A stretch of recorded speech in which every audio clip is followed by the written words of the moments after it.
നിലമ്പൂർ ഇലക്ഷനിൽ UDF ഭേദപ്പെട്ട വിജയം നേടിയെങ്കിലും UDF മുന്നണിയിൽ ഇപ്പോഴും അസ്വാരസ്യങ്ങൾ തുടരുകയാണ്.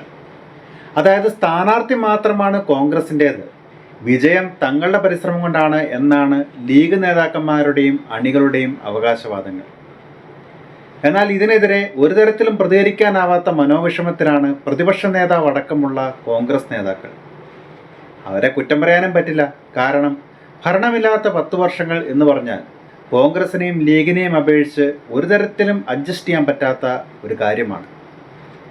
കയ്യാലപ്പുറത്തിരിക്കുന്ന തേങ്ങ പോലെയാണ് കോൺഗ്രസിനെ സംബന്ധിച്ച് ലീഗ്. മലബാറിൽ കോൺഗ്രസിന് ഒന്ന് കാലുറപ്പിച്ച് നിൽക്കണമെങ്കിൽ ലീഗിൻ്റെ ശക്തമായ കൈത്താങ് വേണമെന്ന അവസ്ഥയാണ് കോൺഗ്രസിനുള്ളത് എന്ന് കഴിഞ്ഞ 2 നിയമസഭാ തെരഞ്ഞെടുപ്പുകളിലും തെളിഞ്ഞതാണ്.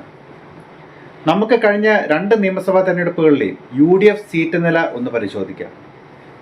2016 UDF മൊത്തം നേടിയ സീറ്റുകൾ 46 ആയിരുന്നു. അതിൽ കോൺഗ്രസിൽ നിന്നും 22 പേരും ലീഗിൽ നിന്ന് 18 പേരുമാണ് വിജയിച്ചത്. ലീഗിനേക്കാൾ വെറും 4 പ്രതിനിധികൾ മാത്രമായിരുന്നു വെല്ലേട്ടൻ പാർട്ടി എന്ന് അവകാശപ്പെടുന്ന കോൺഗ്രസിനുണ്ടായിരുന്നത്. ഒരു 2-3 പേർ കൂടി കൂടുതൽ ജയിച്ചിരുന്നതിൽ കുഞ്ഞാലിക്കുട്ടി 2.5 വർഷമെങ്കിലും പ്രതിപക്ഷ നേതാവായിരുന്നേനെ എന്ന് ചുരുക്കം. ഇനി 2021 കണക്കെടുത്താലോ വെറും 6 പ്രതിനിധികളുടെ മാത്രം മജോറിറ്റിയാണ് കേരളമെമ്പാടും മത്സരിച്ച കോൺഗ്രസിനുള്ളത്. മലബാറിലെ ഏരിയകളിൽ മാത്രം മത്സരിച്ച ലീഗിൻ്റെ പെർഫോമൻസിനെ അപേക്ഷിച്ച് നോക്കുമ്പോൾ പരമദയനീയമായിരുന്നു കോൺഗ്രസിൻ്റെ ഭാഗത്തു നിന്നുള്ള പെർഫോമൻസ്.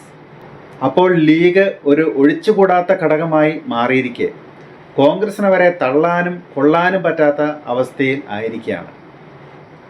അവർ എന്ത് പറഞ്ഞാലും ചെയ്താലും അംഗീകരിക്കുക, കീഴടങ്ങുക എന്ന ഒരു വല്ലാത്തൊരവസ്ഥയിലാണ് കോൺഗ്രസ് പാർട്ടി. മലബാർ ഏരിയയിലെ കോൺഗ്രസ് സൈഡിൽ പ്രതികരണശേഷിയുള്ള, സോഷ്യൽ മീഡിയയിൽ സജീവമായ, അത്യാവശ്യം യുവ കോൺഗ്രസ്സുകാരുടെ ഫോളോവേഴ്സൊക്കെ ഉള്ള നേതാക്കൾ ഒരുപാടുണ്ടെങ്കിലും ലീഗിനെ ചൊറിഞ്ഞാൽ അവരുടെ കൂടെ തിരഞ്ഞെടുപ്പ് ഫലത്തെ ബാധിക്കും എന്നുള്ളത് കൊണ്ട് തങ്ങളുടെ ഗതികേട് വെള്ളമൊഴിച്ച് വിഴുങ്ങുകയാണ് പാവം യുവനേതാക്കൾ. അടുത്ത തെരഞ്ഞെടുപ്പിൽ പ്രതിപക്ഷത്ത് വരുമ്പോൾ ഒരു 2.5 വർഷമെങ്കിലും പ്രതിപക്ഷ നേതാവ് സ്ഥാനം ലീഗ് ആവശ്യപ്പെട്ടാൽ കൊടുക്കാതിരിക്കാൻ കഴിയാത്ത അവസ്ഥയിലാണ് കോൺഗ്രസ്. മധ്യകേരളത്തിൽ UDF നേടുന്ന വലിയ തിരിച്ചടിയാണ് ലീഗിൻ്റെ അപ്രമാദത്തിന് കോൺഗ്രസ് വഴങ്ങാനുള്ള പ്രധാന കാരണം.